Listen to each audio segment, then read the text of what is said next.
بسم الله الرحمن الرحيم.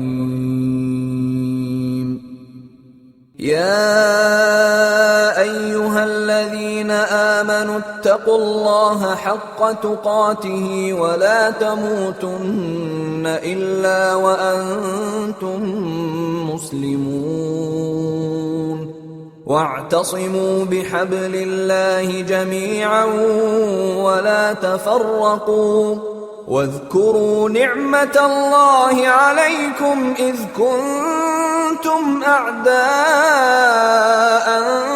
فألف بين قلوبكم فأصبحتم بنعمته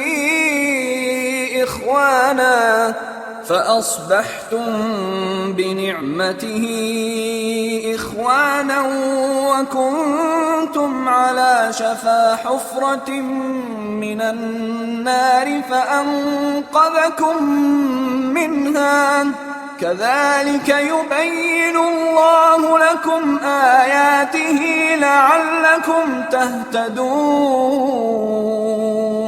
ولتكن منكم أمة يدعون إلى الخير ويأمرون بالمعروف وينهون عن المنكر، وأولئك هم المفلحون.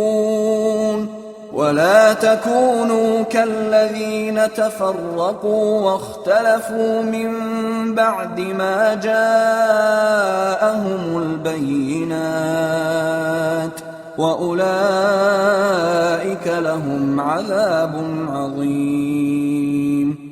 يوم تبيض وجوه وتسود وجوه، فأما الذين اسودت وجوههم أكفرتم بعد إيمانكم فذوقوا العذاب بما كنتم تكفرون. وأما الذين ابيضت وجوههم ففي رحمة الله هم فيها خالدون. تلك آيات الله نتلوها عليك بالحق، وما الله يريد ظلما للعالمين.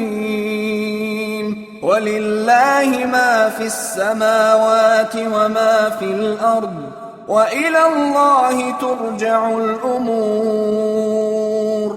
كنتم خير أمة أخرجت للناس تأمرون بالمعروف وتنهون عن المنكر وتؤمنون بالله